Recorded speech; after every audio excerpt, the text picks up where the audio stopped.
What's good, everyone, and welcome back to another reaction video. Today we are reacting to most expensive mistakes in all of history. So yeah, when I talk about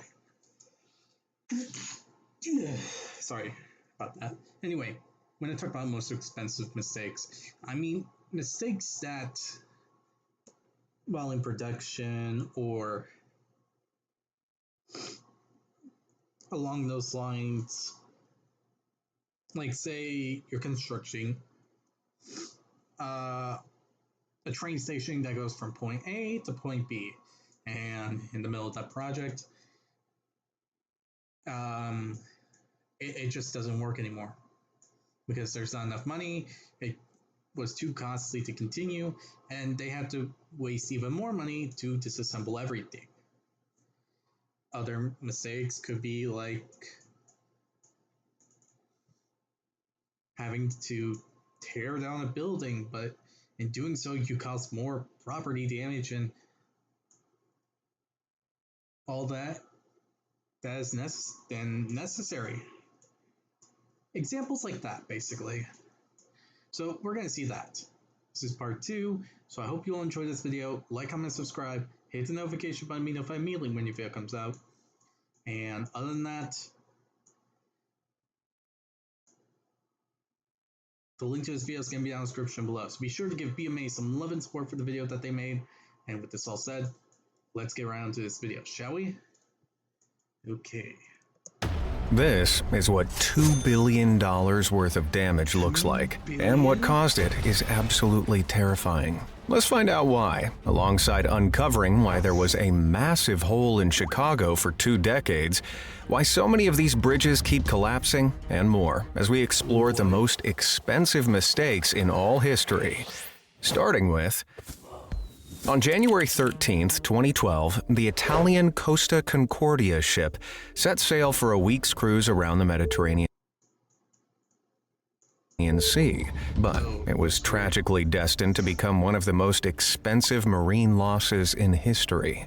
A few hours after leaving Civitavecchia, the captain, Francesco Schettino, deviated from the standard course by ordering a maritime salute while approaching the island of Giglio, an area known for rocky outcrops. The salute, meant to impress passengers and people on shore by skirting relatively close to the land, began to unravel when dangerous terrain became visible.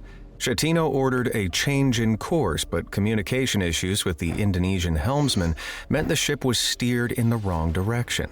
In the 13 seconds it took to rectify, the ship ran aground with 1,023 crew members and 3,206 passengers on board, suffering a 174-foot tear on the left port side and flooding in 5 key areas before capsizing and claiming the lives of 32 people. An operation to refloat and free the ship from the huge rocks it was embedded in began in September 2023, costing a record-breaking $1.2 billion. The captain and 4 other crew members were tried and sentenced for misconduct. Captain Schettino was specifically sentenced for 16 years in prison for his actions, after it was found that not only was he responsible for the inappropriate, dangerous salute, but he'd also been distracted from his duties by a Moldovan dancer he'd illegally brought onto the bridge for, romantic company. The total cost of the disaster is now an estimated $2 billion, more than 3 times the $612 million it cost to build, which included victims' compensation, lawsuits of $93 million, salvage costs, and $100 million for the ship to be broken into scrap metal. Back in the year 2000, one of the worst peacetime submarine accidents in history took place off the coast of Russia. The 18,000-ton nuclear submarine Kursk was in the middle of a training exercise in the Barents Sea when all of a sudden a huge explosion ripped through the area. It was followed a few minutes later by an even larger explosion which ripped a massive gash in the forward bow of the 508-foot-long submarine. Wrecked by the blasts, the Kursk sank about 350 feet beneath the waves. Of the 118 crew, just 23 managed to survive the initial explosions and were stranded hundreds of feet underwater. But sadly, international rescue teams couldn't reach them in time, and all the crewmen tragically perished. When pressed for answers about the doomed sub, Russian officials claimed it could have been caused by a collision with a foreign submarine or an underwater World War II bomb, but the truth eventually surfaced. A Russian Navy board determined that one of the Kursk's 65-75A super heavyweight torpedoes had leaked and exploded in its chamber from a faulty weld. Like many torpedoes, the 65-76As used hydrogen peroxide as underwater fuel, but this chemical compound can become explosive if it comes into contact with a catalyst, which in this case was the copper lining of the torpedo tubes. The explosion of the fuel started a fire, which then caused all ammunition on board to detonate. It took 14 months to drag part of the sub back to the surface in a costly $70 million retrieval mission. But that's nothing in comparison to the $1 billion it had taken to build this 6-year-old submarine. In today's money, that's a bank-breaking $1.88 billion. I reckon somebody got fired for that welding mishap, probably out of the next available torpedo tube. Netflix wasn't always the international streaming success it is now. In the days before Tiger King... In all honesty, I'm not going to pause a lot because this video is going to be close to 50 minutes long, but so far, there is a lot of poor judgment within the videos, within the parts so far. Like, the welding thing? Ooh. Like, it could have been an accident and all that, but it still should have been, like, double, tripled, or quadruple checked. And the previous one, where it was that cruise ship, the captain was an idiot. I mean, the guy could have actually just stayed on course, but he had to go and do a salute and all that. And I can get that, but isn't there a thing where you have to actually get approval to even do so? And even then, isn't there a planned course if you even try to do a salute? Like, I just don't understand the mentality there. Stranger Things and Money Heist, Netflix actually rented out DVDs across America through a mail-in system. It was established in 1997 and became the world's first online DVD rental store. But it only had 30 employees and 925 titles available.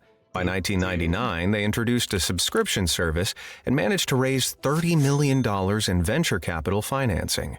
Even though they were actually losing money, they felt confident enough in the business model to approach Blockbuster, offering to sell Netflix to them for just $50 million.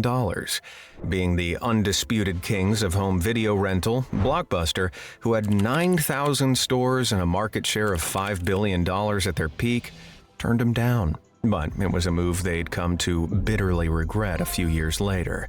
As the world moved from video cassettes to DVDs to online streaming, Netflix adapted its business models. It wasn't until 2004 that Blockbuster launched Blockbuster Online, offering unlimited DVD rentals to compete with Netflix.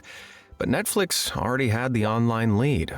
Then, in 2007, Netflix launched its online streaming platform, which was streaming internationally by 2010. For Blockbuster, this was the killing blow. Very few people were renting videos and DVDs in store anymore, and their revenue took a serious tumble. By 2010, they filed for bankruptcy and were found to be worth a fraction of their previous market value at just $24 million. Netflix, on the other hand, thrived. With a peak market cap valuation of over $500 billion in 2025, that's around 100 times Blockbuster's peak valuation. Ouch. This is the 3,000-room Ryugyong Hotel found in North Korea's capital of Pyongyang. And it's one of the biggest wastes of money our world has ever seen. Thanks to its oppressive dictatorship, North Korea only receives about 300,000 foreign visitors a year. So why would they ever need a 3,000-room hotel? Well, in the mid-80s, North Korea wanted to prove its prowess to the world and decided this 105-story building was the way to go. It was designed as a set of 3 wings, each inclined by 75 degrees, that rose from a wide base to a tapered top. They'd converge at the top 15 floors, which would house world-class restaurants, along with several observation decks. And if all went well, this was going to be the jewel in North Korea's architectural crown. But that would turn out to be one really big if. Construction began in 1987, but by 1989, the hotel was nowhere near finished. They claimed engineering issues had set the project back, but that it would open in 1992 to celebrate the Supreme Leader Kim Il-sung's 80th birthday. However, by 1992, North Korea's economy had tanked. The project was halted due to a lack of funds, leaving an unfinished, ugly concrete pyramid haunting Pyongyang's skyline. To make matters worse, the building had cost North Korea a staggering $750 million to build. At the time, this was a whopping 2% of their GDP. For 16 years, the uncompleted structure stood without progress. Even the rusty old construction crane stuck at its peak became too corroded to use. They could have demolished the structure, but that would have shown the rest of the world that they didn't have the finances or power to finish what they'd started. Astonishingly, it wasn't until 2008, under the reign of Kim Jong-il, that construction started again. The North Korean government had made an investment deal with Egyptian company Orascom, $180 million of which would go towards finishing the hotel. By 2011, the exterior was finally complete. Glass panels were installed on the outside, giving it a modern, sleek appearance, but bizarrely, the inside was nowhere near finished. In 2012, the year of its supposed opening, a group of tourists were granted a one-time visit into the heart of the hotel. Vast expanses made of hard, cold concrete greeted them from every angle, without any furnishings, fittings, or furniture. It wasn't even hooked up to the main power grid. By 2017, 30 years after construction first started on this economy-breaking hotel, it still wasn't open.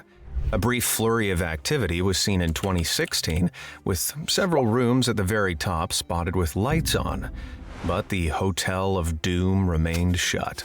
But then, in 2018, the entire front face of the Ryugyong started to light up at night with a variety of images and short repeating videos.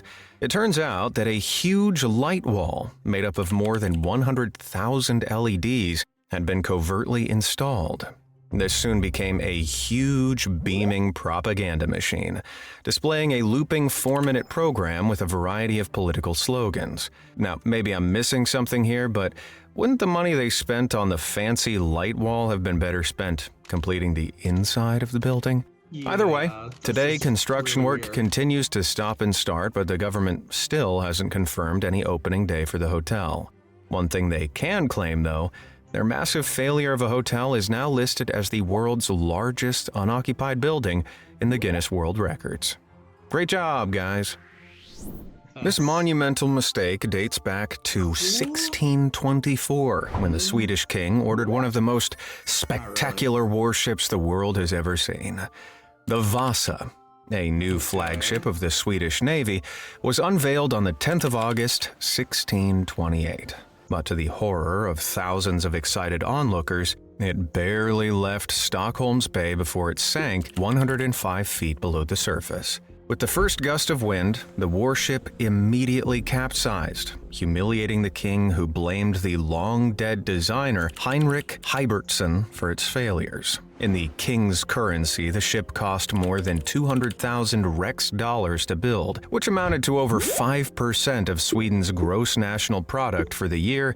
In other words, 1/20th of the nation's annual income suddenly lay at the bottom of the Stockholm harbor. If the equivalent percentage was spent on a single ship today, That would equal $25.6 billion. Lengthy recovery of the Vasa began in 1956 and continued until 1990, when the restored 17th century ship was displayed in the Vasa Museum in 98% of its original glory. Although official salvage costs were unrecorded and partly funded by the Navy, modern estimates for the recovery of a ship of its size are between $55 to $110 million. Archaeological examination suggests that poor design was to blame for this major mishap, as the gun deck was far too heavy. So, toppled by a gust of wind, this undoubtedly became one of history's greatest flops. The Chernobyl nuclear disaster of 1986 is undoubtedly the biggest socioeconomic accident in peacetime history, and the death toll, including those who die from the ensuing cancer years later, is now expected to be in the tens of thousands. On April 26, the Soviet government ordered to delay a planned power down of the Chernobyl reactor in order to meet energy needs. However, when the reactor was eventually powered down as planned, a series of errors meant it plummeted much lower than expected, making the reactor dangerously unstable. In a desperate effort to counteract this, an emergency shutdown was attempted, but due to a design flaw in the reactor's control rods, which usually regulate the nuclear reaction, a devastating chain reaction occurred. As high steam pressure blew the lid off the reactor, the system caught fire, which spewed radioactive molten fuel into the open air. 2 workers were instantly killed, and the lives of 28 emergency responders were claimed in the immediate aftermath. The fire took over a week to extinguish, and the repercussions are still being felt today. Recently, a huge gripping claw in Pripyat, used to lift graphite rods after the disaster, has been declared so radioactive that it could cause long-term fatal irradiation with a single touch. Although such massive losses are hard to account for, a report from the International Atomic Energy Agency estimates that the disaster, which was caused by misconduct and faulty equipment, cost over $235 billion. This includes cleanup costs, social benefits to 7 million survivors, and costs of vacated agricultural and logging land. But the tragic cost in lives is arguably beyond any monetary figure. You're about to hear the tale of a shocking series of blunders and mishaps that I consider the most cursed construction project of all time. Often referred to as the Hancock, 200 Clarendon Street, Boston, was supposed to open in 1971, but was delayed until 1976. During that period, initial cost estimates of the 100-story building ballooned from $75 million to $175 million. In today's money, that's $427 million to a staggering $995 million. And once the tower opened, the money hemorrhage only continued. During the site's excavation process, temporary steel retaining walls had been erected to create space. What the designers didn't see coming, however, was that the steel retaining walls would end up warping under the clay and mud they were supposed to hold. This caused the soil to shift, which damaged utility lines, the pavement, and nearby buildings, such as the historic Trinity Church, which won an $11 million lawsuit. That's another $63 million added to the bill in today's money. This could have been the end of the building's woes, but the Hancock wasn't that lucky. What had first seemed like an innovative new design idea, the use of blue reflective glass on the tower's external skeleton, turned out to be another flaw in the building's design. Soon after opening, the blue glass panels began to detach and crash down onto the sidewalk below without warning. This risked turning passing pedestrians into pavement pancakes, with police eventually deciding to close off the streets below when wind speeds exceeded 45 miles per hour. It turned out the glass panels were detaching because of repeated thermal stresses caused by the expansion and contraction of air in the building's inner and outer panels. In the end, all 10,344 panels had to be replaced, costing another $5 to $7 million. In today's money, that'd be up to $40 million. And no, we're not finished yet. Now, all skyscrapers sway a little bit, but it's supposed to be so minimal that the occupants of the building don't even feel it. You might have guessed that that wasn't the case for the Hancock. In fact, the building's upper floor occupants began to suffer from motion sickness because the building swayed so much in the wind. A tuned mass damper designed to absorb mechanical vibrations had to be installed on the 58th floor, costing yet another $3 million, a further $17 million in today's money. That all adds up to a total of more than $1.1 billion in costs today, an eye-watering amount to even the most filthy rich developer. At 2 a.m. on September 8, 2019, the crew of the South Korea MV Golden Ray, which had been sailing along the Georgia coast, suddenly called the authorities. Their 656-foot-long transport ship was listing heavily, and their attempts to right it had failed. By that evening, the vessel, which had been carrying 4,200 Hyundai cars, had rolled fully onto its port side and was left stranded on the shore of St. Simons. A year later, in October 2020, salvage operations to section up and remove the massive ship from the shoreline finally began. This involved a heavy lift vessel called the VB-10,000. Like many heavy lift vessels used for insane recoveries of this kind, the VB-10,000 used massive 240-foot-high cranes to wrap a 400-foot-long anchor chain underneath the wreck and gradually saw it into 8 sections. Each cutaway was then lifted onto a barge, exposing all the sea-wrecked cars that had been trapped inside for over a year. An investigation was launched, which discovered that the ship had been listing while it was in the dock loading the vehicles. It was below its loading capacity, but incorrect calculations by the chief officer meant the ship was left seriously short of the ballast water required to stabilize it. The crew finished loading the ship despite it visually leaning, and eventually the ship seemingly righted itself. But soon after, out on the water, following a standard turning maneuver, events took a turn for the worse, and the rest is history. It was clear the ship wasn't in compliance with established stability check rules for large vessels, but it had left the port anyway. This tremendously bad decision, along with the complexity of the wreck, led to a humongous insurance claim of over $400 million. The New Bay Bridge in California ended up taking over a decade longer and several billion dollars more than planned, all because of some outrageously dumb bickering.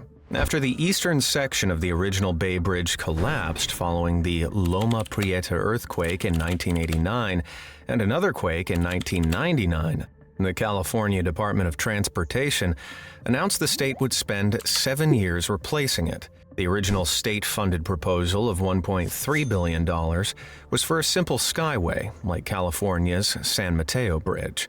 But politicians and residents called for a more impressive Golden Gate-style structure. The mayors of San Francisco and Oakland then began contesting the alignment of the bridge on either side, delaying the process for a further 2 years.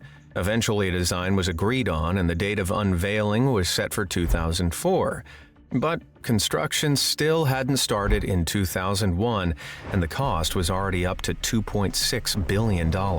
By 2004, steel prices were up 50%, which paired with other rising costs to push the total to $5.6 billion. And after going back to the drawing board, toll prices were raised to $5 to compensate. Despite further complications, including a $25 million fix on shoddy bolts, the New Bay Bridge eventually opened in 2013 with a final price tag of $6.5 billion, a 2,500% overrun from the earliest talks of some $250 million. On February 23, 2008, a B-2 stealth bomber, known as the Spirit of Kansas 89-0127, became the first of its kind to spectacularly crash just moments after taking off outside Guam. The U.S. Air Force bomber had already logged over 5,100 flight hours when it was suddenly brought down over the runway. But the state-of-the-art warplane might not have ended up a fiery wreck had it been for one simple fix. Reports found that the cause of the crash was a few drops of rainwater in 3 of the 24 air pressure sensors that feed data to the flight control system, which distorted the plane's positioning. Once the moisture evaporated, the crew's recalibrated sensors were providing false data on airspeed and pressure, which measure altitude, causing the aircraft to stall. Okay, I gotta admit, this sounds way too familiar to the previous one. Most expensive mistakes in all time. This is part 2. So I think they already said this in part 1, in all honesty. I may be wrong. During previous B-2 deployments to humid Guam, where planes are mostly stored outside, maintenance personnel had reportedly used an unofficial fix by turning on the heat and boiling off moisture before calibration. If this bootleg procedure had been widely communicated, the first crash in the stealth bomber's 19-year flying history might have been avoided. Thankfully, the 2 pilots ejected in time, but the $1.4 billion warplane was reduced to scrap metal in minutes, making this one costly human error. If you're selling something, you should probably be 100% sure that there's no value left in it for you first, and the sale of Alaska should be enough to prove it. Alaska was originally owned by Russia and had been a fairly lucrative source for fur as well as coal and ice. But in 1867, the Russian Emperor Alexander II no longer saw any profit in keeping the territory. Harsh weather conditions made it hard to farm, and its distance made it hard to protect from invasion. So Russia settled an agreement to sell the region to the U.S. for $7.2 million. That's about $140 million in today's money. Now, at first, Americans didn't think much of Alaska either, until in 1896, a major gold deposit was discovered there, signaling its true potential as a gateway to a plethora of natural resources like oil and gold. The sale was considered highly favorable for Russia at the time, with some critics suggesting that the U.S. had overpaid. But now the U.S. had earned its share back tens of thousands of times over. Economists now estimate the value of Alaska's oil and gas reserves alone to be worth around $200 billion, meaning this is one mistake which definitely has the Russian emperor spinning in his grave. The shockingly expensive mistakes I'm about to delve into now reveal some terrifying truths about the infrastructure we think we can trust. The Nanfangao Bridge was an arch bridge that linked 2 sides of Taiwan's Nanfangao fishing port. But the 460-foot-long structure was struck by a monumental catastrophe on October 1, 2019. As an unsuspecting oil tanker passed over it, the entire bridge suddenly warped and collapsed 60 feet into the waters below. The tanker looked briefly like it was going to make it, but it too was sent hurtling into the port. As it fell, 3 shipping boats were crushed beneath I can't actually recall if I ever seen that. I've seen a bunch of videos that BMAs have made, and I don't know if I've seen this bridge falling. Tons of falling steel and concrete, while 500 others were trapped inside the harbor. The collapse cost the lives of 6 fishermen, with a further 10 people injured. But the price of this crisis would rise even higher after an investigation was launched into what caused this 20-year-old bridge to collapse.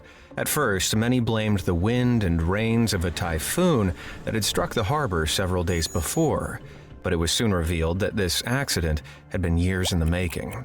Rain and salt water had leaked into the anchoring mechanisms over the years, causing its metal to rust away. Steel cables in some places were so badly corroded, cross-sections revealed that they were just 22% functional. And to make it all worse, no inspections had been carried out on the bridge for over 4 years.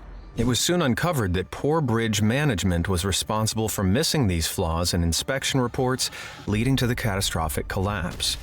The accident ultimately cost the government over $160,000 in compensation, and the estimates for a replacement bridge started at an eye-watering $16.8 million. But that has quickly climbed to $29.3 million as more safety measures had to be put in place, all to ensure an avoidable disaster like this doesn't happen again. Unfortunately, though, over the years, insufficient government oversight, managerial neglect, and worse, has caused a ton of bridge collapses all over the world. China's had more than its fair share, for starters. In August 2012, a recently built 330-foot section of an entrance ramp to the Yangmingtan Bridge in the city of Harbin suddenly overturned. The bridge had cost $300 million to build and had only been opened in November 2011, less than a year before. The government attributed the collapse to overloaded trucks, but it wasn't the first nor the last sign of weak infrastructure construction. Back in July 2007, the Zhujiang Bridge in the Guangdong province was hit by a boat, which resulted in a section collapsing into the river. Though experts insisted it should have been able to sustain the damage. In August 2007, an overloaded truck caused a bridge to collapse in Taiyuan, Shaanxi. And then in 2009, a 2,600-foot off-ramp bridge at the Gangtang toll station on the Jinjin Expressway collapsed, with overloaded trucks once again taking the blame. Why were so many brand-new multi-million-dollar bridges collapsing when a few overloaded vehicles used them, or after very minor damage? Well, according to the Chinese Court of Public Opinion, the only answer was corruption.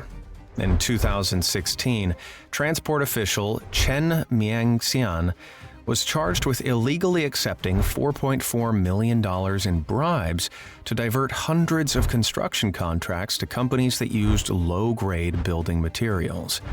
And that's just the tip of the iceberg. 54% of the 12,759 bribery cases prosecuted in China between 2014 and 2017 related to construction projects.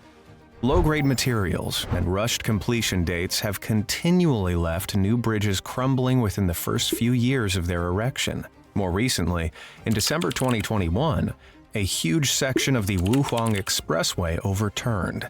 Yet again, massively overloaded trucks were blamed, but the bridge itself was barely 10 years old.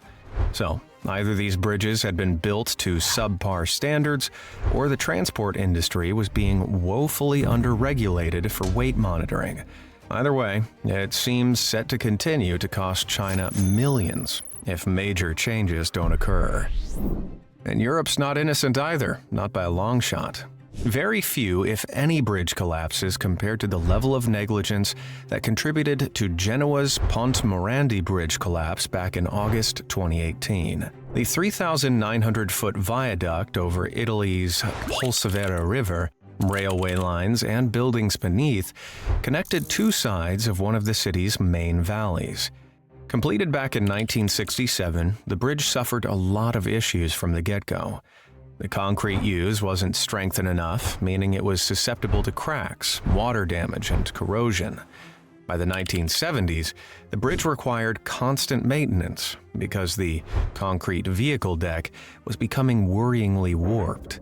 Then, in the 1990s, it was found that the steel tendons in Pillar 11 were massively corroded. It was reinforced with external steel cables, but none of the other pillars were checked for this internal corrosion. By 2016, the Italian parliament had been informed multiple times that the bridge needed maintenance, as it was at the point of failing, but nothing was done. In 2017, and even more pictures can just get the correct image of corrosion, rust, and all that, and it's from a distance and it's still visible to see, then yeah, it needs maintenance. More specific report anticipating the failure was released, noting anomalies in Pillar 9.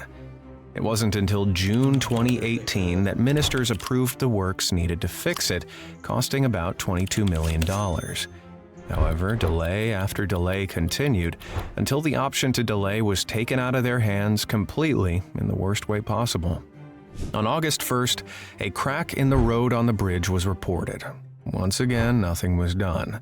Then on August 14th, 2018, during a torrential rainstorm, a giant 690-foot section of the Ponte Morandi Bridge collapsed, with many vehicles on it and the area fondly referred to as Little Brooklyn flattened underneath it.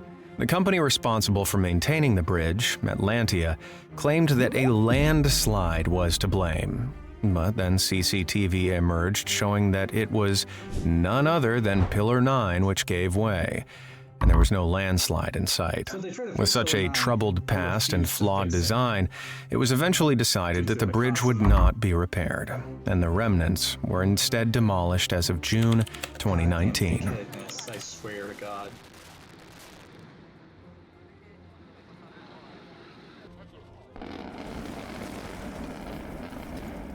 That is a waste of money. Italian Prime Minister Luigi Di Maio made it clear that Atlantia was, in fact, to blame. A toxic mix of negligence, incompetence, and politics eventually ended up costing Atlantia more than 3.4 billion euros in legal disputes. Though if you ask me, that's not enough money in the world that can make up for that level of negligence. Clearly, wildly neglectful management and straight-up corruption are massive problems in the global bridge building industries.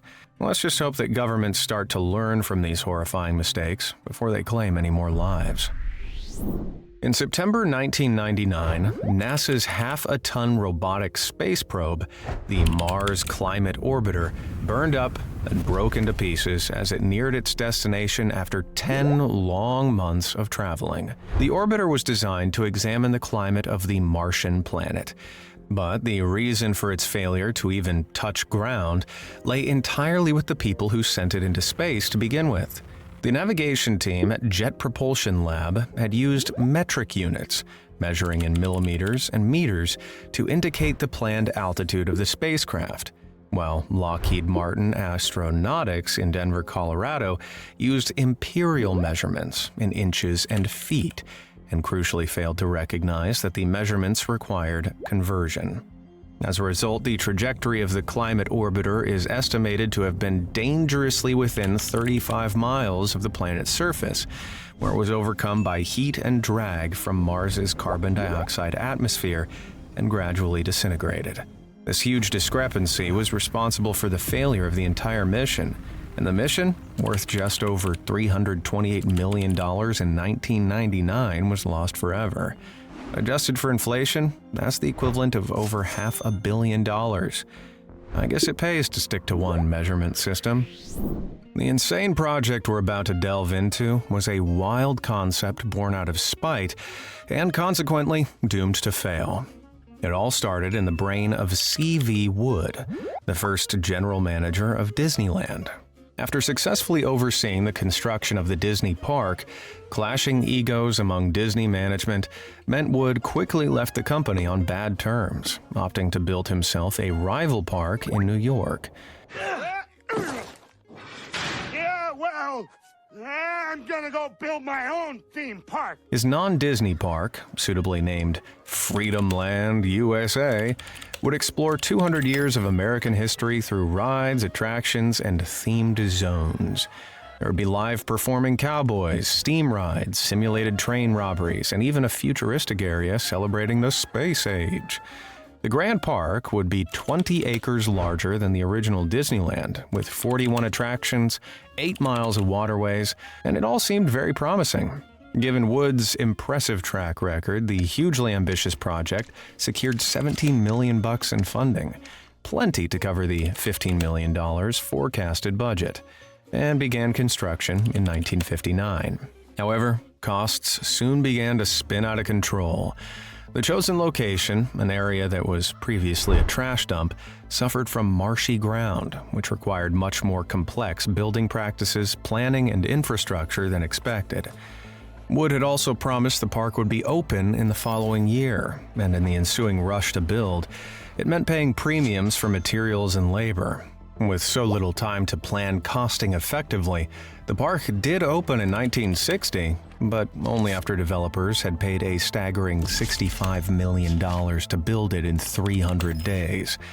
That's around $685 million in today's money. When Freedomland opened, it was immediately met with disappointment. Due to the rush, 85% of the planned attractions were actually open, and the basic amenities, like drinking fountains, were unfinished. There were nowhere near enough restrooms, and a lot of the buildings stood unpainted. The bad start was compounded by a confusingly priced ticketing system and the fact that the park closed 3 hours earlier than advertised on its first day. All this meant that the park's first season saw less than a third of their expected guest numbers, and by the close of its second season, the park was already $8 million in debt. Facing a growing number of lawsuits from unpaid contractors, the park began selling off property and sections of the site, but it wasn't enough. In 1964, after its fifth season, having never turned a profit, the developers filed for bankruptcy, listing assets of $9 million against $27 million in debt. But there was a major twist in the tale.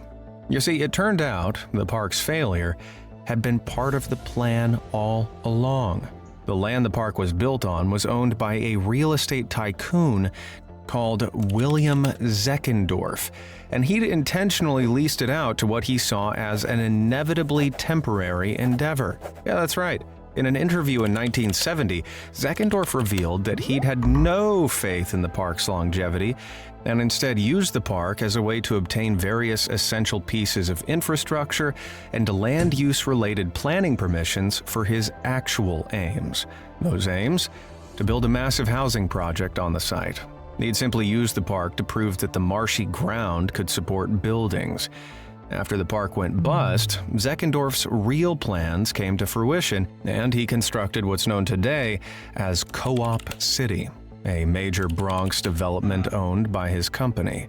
Despite this underhanded tactic, sources suggest that C.V. Wood himself wasn't aware of the plan for his park to be a mere placeholder. Though he and his team had already moved on to other theme park projects by the time Freedomland went bankrupt. Either way, while those liable for the ill-fated, regret-filled park were left majorly in the red, Zeckendorf laughed his way to the bank. I'll let you guys decide whether that's messed up or totally fair in the comments. In Chicago, there's a massive hole with an absolutely disastrous backstory. Proposed in 2005, the Chicago Spire was set to be a 2,000-foot twisting tower located on the Windy City's waterfront. The colossal build was projected to cost a whopping $2.4 billion, and its planned curved exterior was specifically designed to minimize the shaking effect of winds battering against the tower, with 150 floors filled with luxury condos selling for an average of $1 million each. It would have been the tallest building in the Western Hemisphere at the time. Would have. Work began in 2007 with the excavation of a massive 75-foot deep hole, intended to house the concrete foundation of the building's spine. That particular-looking circular chasm in the earth would remain in that spot, unfilled, for nearly 2 decades. So what went wrong? Well, in 2008, a year after construction began, a major recession struck the global economy.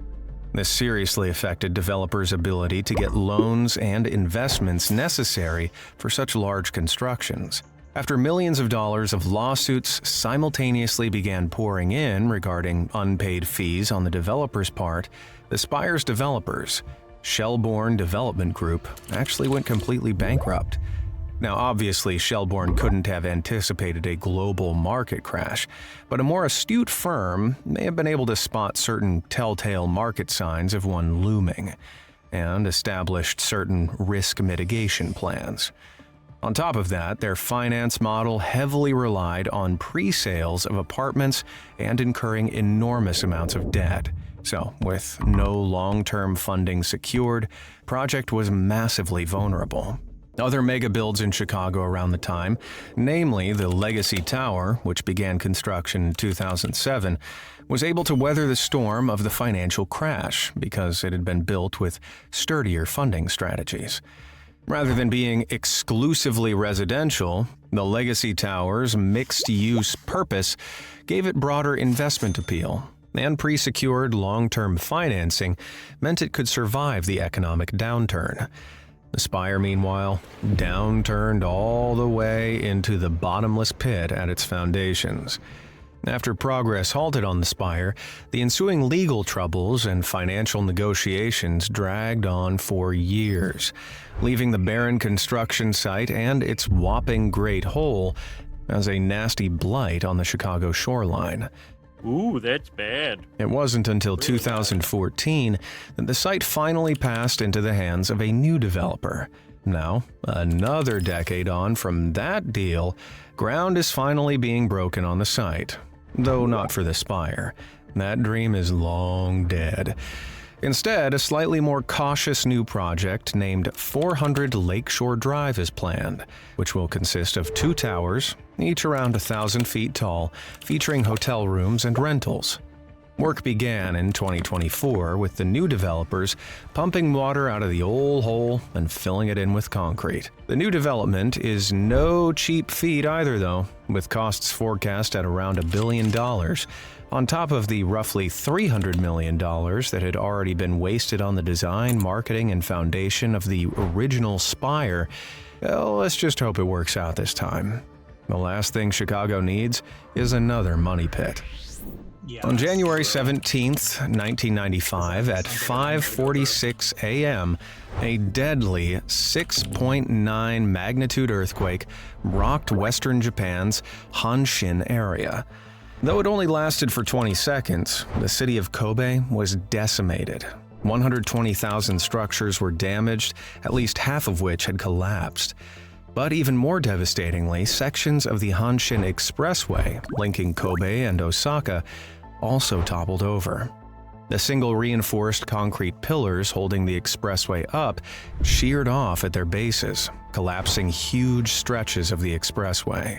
When the damage was reviewed, it was discovered that this massive elevated structure had been constructed nearly 30 years before under incredibly outdated safety standards of the 60s.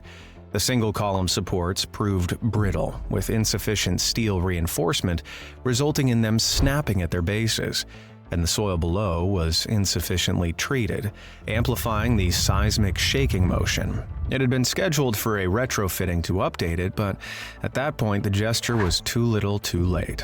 The damages in the Hyogoken prefecture alone were estimated to cost a staggering $200 billion. Though the area is now almost completely recovered, it's clear nobody in Kobe will ever make the mistake of taking earthquake regulations lightly ever again. London's known for its grand bridges, but the story of its ill-fated Garden Bridge paints a disastrously embarrassing picture of the city in the 21st century. The plans for this new footbridge were very promising. It would have featured an hourglass shape, covered with greenery, nicely connecting London's Temple area to the South Bank. Best of all, this picturesque construction was forecasted to cost a measly £60 million, or $80 million. Cracks began to show early in the planning process, though, like the fact that the planners called for regularly closing the so-called public space for private commercial events throughout the year. Pretty inconvenient to regularly lose access to a bridge due to corporate parties. This bridge for hire idea was tied to the fact that the construction was intended to be paid for largely by private donations. Emphasis on the intended. What really ended up happening is that cost forecasts and spending rapidly spiraled out of hand, and London taxpayers were forced to foot the bill. By 2017, the estimated cost to finish the project had skyrocketed to almost $270 million, triple the initial estimates. Along the way, a sizable chunk of funding had been moved away from private investors onto the unwitting London public, and $57 million was pulled out of taxpayer money. Then in August 2017, before a single brick was laid, the project was canceled completely to curtail the ballooning costs. The worst part, there was, and still is, absolutely nothing to show for that $57 million, as it was all blown on unused designs, never completed prepaid construction contracts, legal fees, and executive salaries. Well, at least some executives got a nice bonus, right? You must be very proud. The useless organizers of the project were found to have procured construction contracts long before the necessary funding and land rights had been secured. And continued mismanagement of resources meant building the bridge within any sort of reasonable budget was absolutely impossible. All in all, the project wasted over $70 million or 53 million pounds. Well, I guess Londoners will just have to make do with one of those other old hunks of junk they've already got, if they want to experience crossing a river the old English way. Successful theme parks can be money-making machines, but Florida's insanely controversial Splendid China was the polar opposite. This 75-acre model park in Citrus Ridge near Orlando cost $100 million to build and was intended to exhibit replicas of China's most iconic landmarks, while serving as a companion to Splendid China theme park in Shenzhen, China. After opening to some 3.5 million visitors in 1993, the Chinese government bought out its American partners to gain full ownership of the park, with property developer Josephine Chen, who came up with the idea, at the helm. Soon after, concerns arose that the park was being used as a gateway for communist propaganda, and Americans started losing interest. Protests also began regarding the recreation of religious exhibits that were not of Chinese origin, like the Potala Palace built by the Tibetan people, which was home to the successive Dalai Lamas since 1645. In November 1995, the Florida's Pinellas County School Board voted to ban trips to the park, and even a sudden name change to Chinatown in 1996 couldn't save it. By 1999, it was reported that Splendid China had lost $9 million each year, about $200 million in total, and its inevitable closure was set for December 31st, 2003. The site went up for sale at just $30 million in 2009, but suffered brutal looting and vandalism, which left it completely barren. Demolition officially began in May 2013, and by March 2016, the park was completely gone. In 1980, a drilling operation commissioned by Texaco triggered a cataclysmic series of events which turned an 11-foot-deep freshwater body of water in Louisiana, known as Lake Piegneur, into a 1,300-foot-deep saltwater lake. On November 20th, a $5 million oil rig owned by drilling contractor Wilson Brothers accidentally breached the underwater Diamond Crystal salt mine, following a miscalculation by Texaco regarding its exact location. Around 13 billion liters of water were drained from the lake, washing salt, soil, and water into an ever-widening hole, which created a powerful vortex, sucking in the drilling platform, 11 barges, a tugboat, 65 acres of surrounding terrain, and even a small island in the center of the lake. Miraculously, no one was killed, but the real casualty was Texaco's pride and their wallet. The company paid $32 million to Diamond Crystal Salt Mine and $12.8 billion to a nearby botanical garden that was badly damaged by the incident, setting Texaco and Wilson Brothers back over the equivalent of $140 million today. If your taste for mega I'm gonna be honest, all that is just crazy. And the biggest thing I have to say, out of all the stuff that was listed here, out of every single thing that was listed here, I think this is... Where is it? I'm trying to remember the exact time. All of them are pretty bad. No, they're all really bad. This one thing right here is the biggest most expensive mistake in all time. Literally, it has a world record for being unoccupied ever since the outside was done, probably. Maybe even longer. And the thing is, it still isn't done. And they keep wasting money instead of actually doing what they intended to do. They never finished this building. They tried to make it relevant, but the thing is, they never focused on the inside. They could have at least made half of the building operational and go from there. But they never did. They could have done just a part of it, and they never did. This is the most frustrating thing I have ever really seen, in all honesty.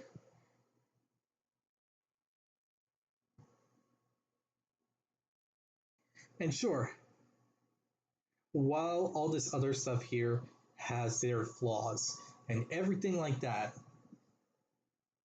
and yeah, there was miscalculations, there was dumb stuff, but at least the things that they made was in use, and someone effed up in production and all that.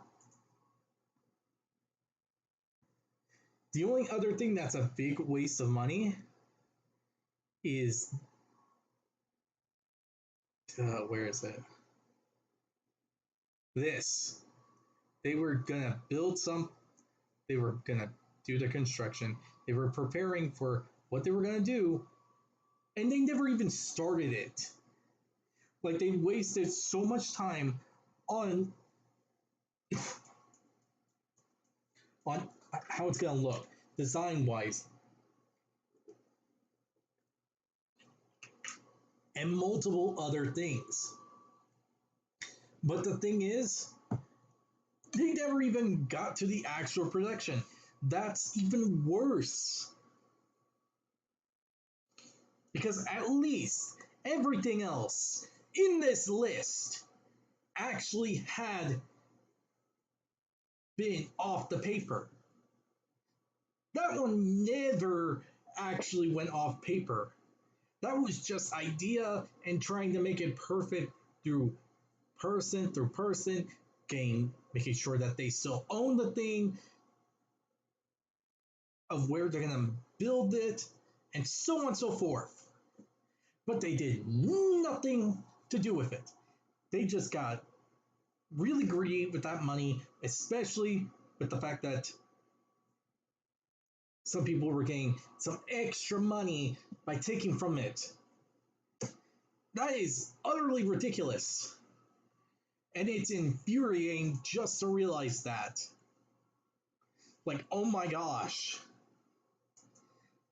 But the thing that's but that but this thing isn't as is just as bad as the other thing, because they never finished the building. They never even put thought into actually just trying to do section at a time and making it available on the inside for people to actually stay at. It was supposed to be a hotel, but they never did the inside. It was a barren wasteland. And that's the most ridiculous thing.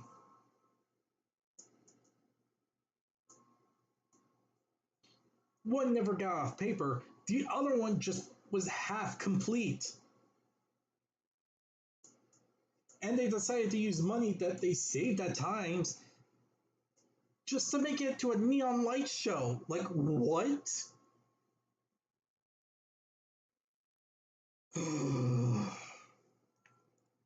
Tell me what you think in the comment section below. I'd like to hear your opinions on the matter and all that. Again, this is ridiculous. So again, hope you all enjoy, and I'll see you all in the next video. Bye.